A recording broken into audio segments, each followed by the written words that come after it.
Gender and Development, or GUIDE, is a framework and approach to development projects and programs that focus on the social, economic, and political inequalities faced by women and men. It emerged in the 1980s as a response to the limitations of previous approaches like women and development, which tended to view women's issues in isolation, often focusing primarily on integrating women into development processes without changing the structures and that perpetuated inequality. God goes beyond just including women in development activities. It aims to fundamentally transform the gender dynamics that contribute to inequality and injustice.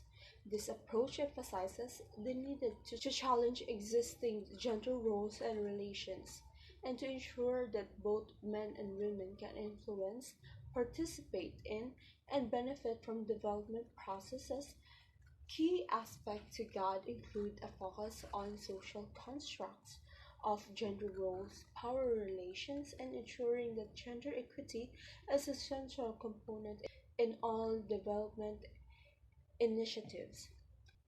The GAD approach is widely adopted in international development policies and practices, including those of major global organizations such as the United Nations and the World Bank. It influences various sectors including education, health, employment, and governance, aiming to create a more equitable and inclusive society. Hi, this is Ethel. So today I'm gonna discuss how the gender and development started.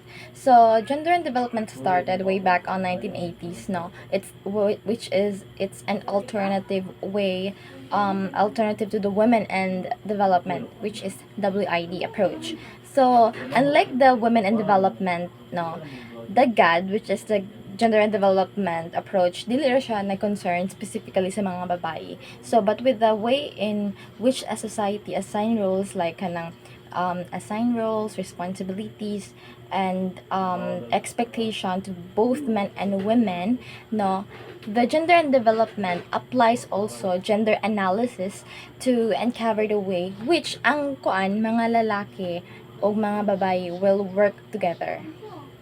There is a two major frameworks of gender and development. So first is gender roles, and second is social relationship analysis. So anyway, what is gender role? So gender role it focuses on the social construction of identities within the household. So manana siya. And ang social relation analysis nag-expose po siya sa social dimension of hierarchical power relationships like relations embedded in relations, social institutions.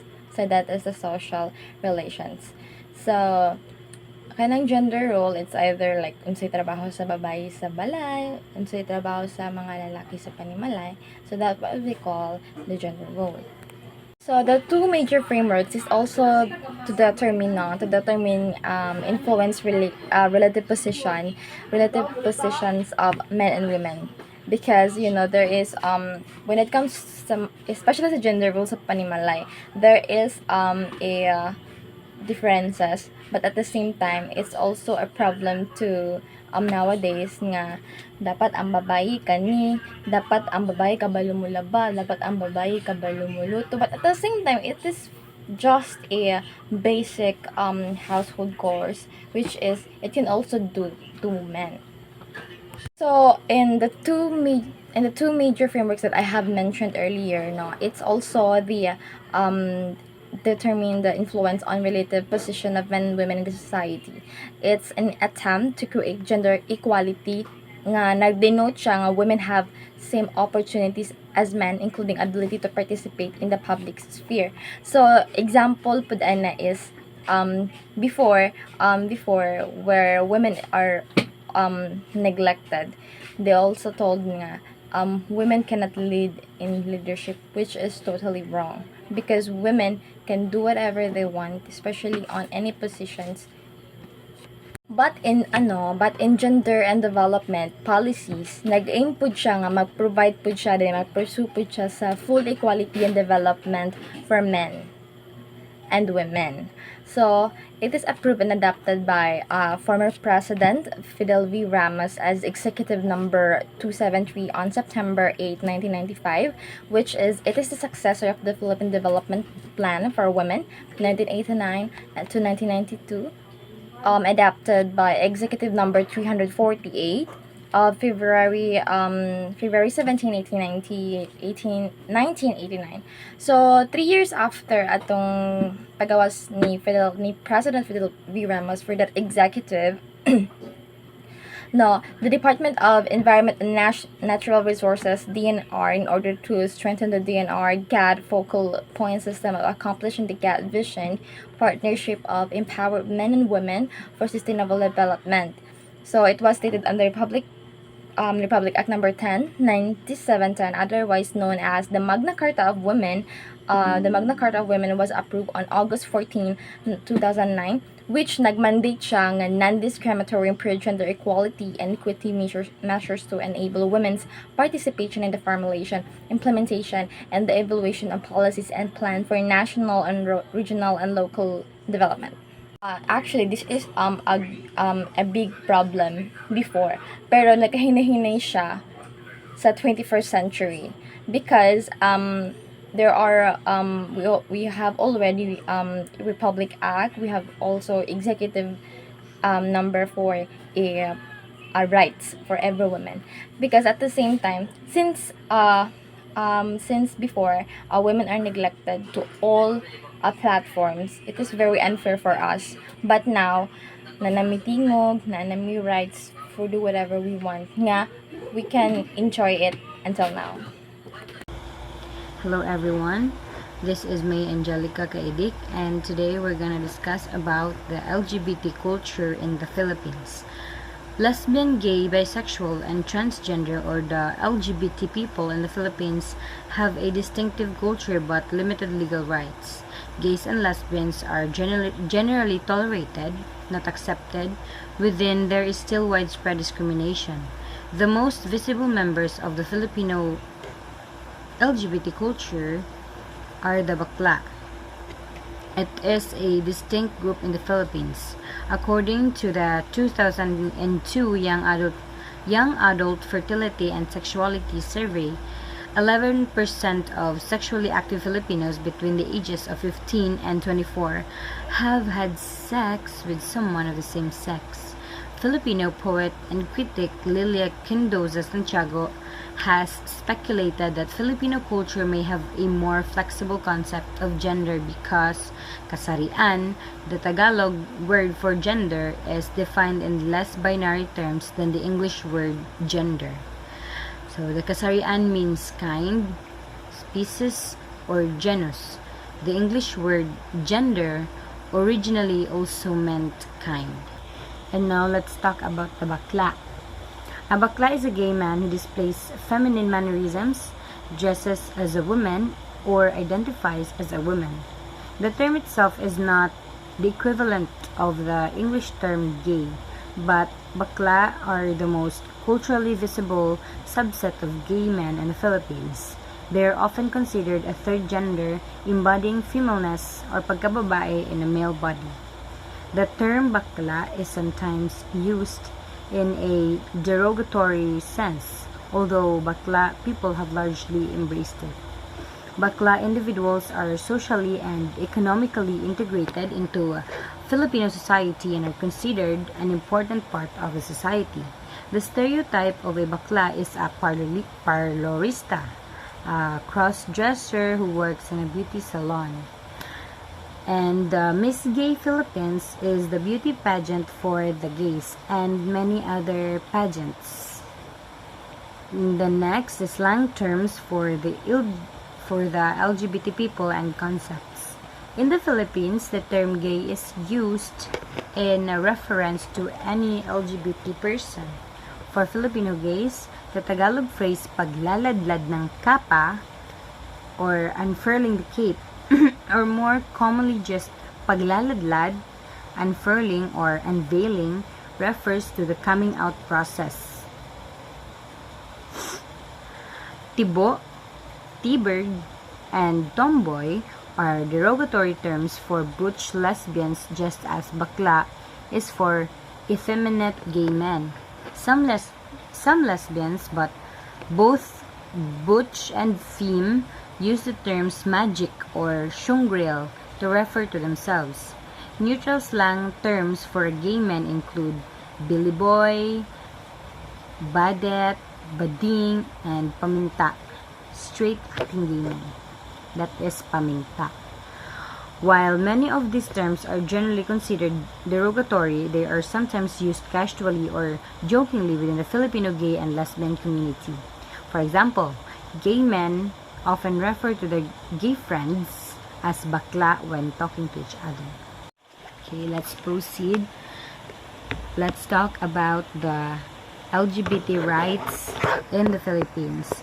Although legislation supporting same-sex marriage in the Philippines has been proposed several times to the Philippine legislature, none has ever been passed. The Philippine Commission on Election, or the COMELEC, disqualified the Filipino LGBT political party Ang Ladlad from running in the 2007 general election. When COMELEC concluded that Ang Ladlad did not have nationwide membership, and then COMELEC again refused Ang Ladlad's petition for permission to run in the 2010 elections, this time on grounds of immortality. However, on April 8, 2010, the Supreme Court of the Philippines overturned the decision of COMELEC and allowed Ang Ladlad to participate in the May 10 elections on 2010. The Philippines has recently been ranked as one of the most gay-friendly nations in the world and the most gay-friendly in Asia. On a global survey covering 39 countries, only 17 of which had majorities accepting homosexuality, the Philippines ranking as the 10th most gay-friendly. The survey, titled "The Global Divide on Homosexuality," conducted by the US-based Pew Research Center, showed that 73% of adult Filipinos agreed with the statement that homosexuality should be accepted by society, up by 9 percentage points from 64% in 2002. So let's talk about the sword speak. Sword speak, or the gay lingo or the gay language, is a cant slang derived from Inglog, or the Tagalog and English pidgin, is used by a number of homosexuals in the Philippines. Sword speak used elements from Tagalog, English, Chinese, and Japanese, as well as celebrities' names and trademark brands, giving them new meanings in different contexts. It is largely localized within gay communities and uses words derived from local languages or dialects, including Cebuano, Hiligaynon, Waray, Bicolano, and more other language in the Philippines. The use of the gay lingo or the gay language once immediately identified the speaker as a homosexual, making it easy for people of that orientation to recognize each other. This created an exclusive group among its speakers and helped them resist cultural assimilation.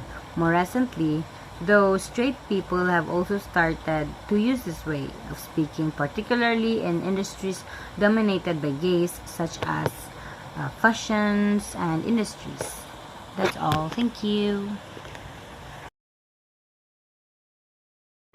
Hi, good morning. I'm Krisa. So my topic is about HIV and AIDS. HIV, or human immunodeficiency virus, is a virus that attacks the body's immune system. HIV is not treated, it can lead to acquired immunodeficiency syndrome, or known as AIDS. So AIDS is the final stage of the HIV. Immune system is badly affected by the virus. But not everyone who has HIV will lead to or will develop AIDS. So ang pinaka-common nga makakuha or matakdan taog HIV is kaning unprotected sex with an infected partner, sharing needles with infected person kana makatakod sad na.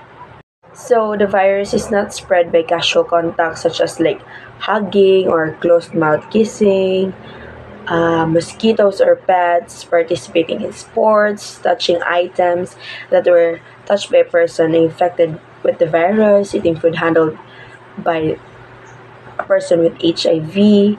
So, intimate contact with an HIV positive person with a stably undetectable viral load.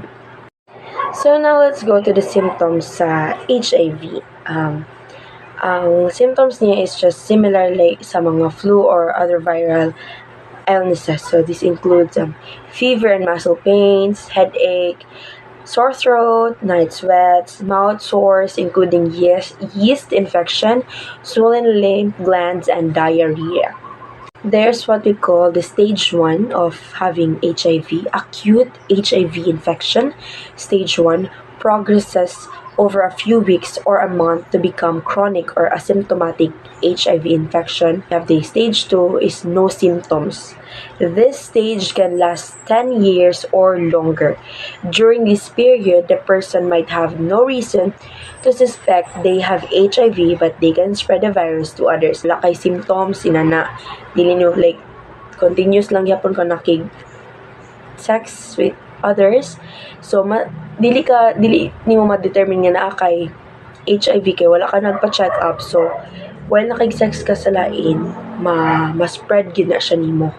Makatakod gyud ka na. People who has been infected by HIV will develop AIDS, which is the stage 3. Ang stage 3 is ang AIDS.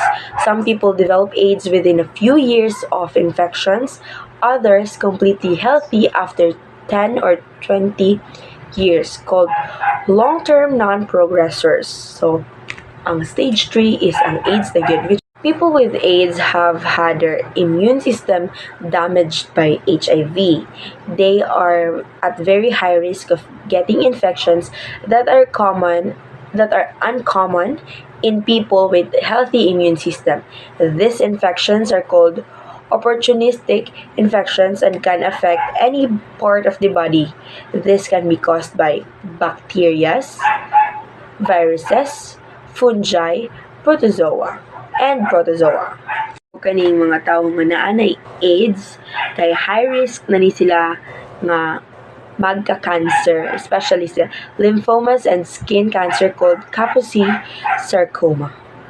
Symptoms depend on the particular infection and which part of the body is infected. Lung infections are common in AIDS and often cause cough, fever, and shortness of breath. Intestinal infections are also common and can cause diarrhea, abdominal pain, vomiting, swallowing problems. And other common symptoms in people with HIV infection and AIDS include weight loss, fever, sweats, rashes, swollen lymph glands, exam, and tests. So all in all, we must avoid having an unprotected sex since kaniman jud ang pinaka-common na reason manong magka-AIDS or magka-HIV ang isa ka tawo.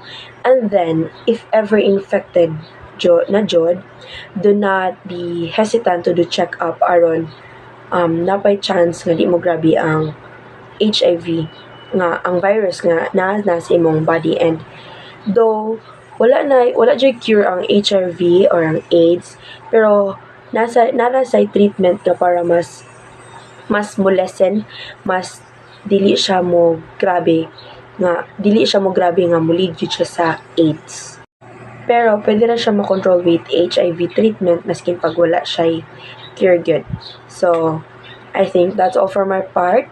Thank you so much and good morning.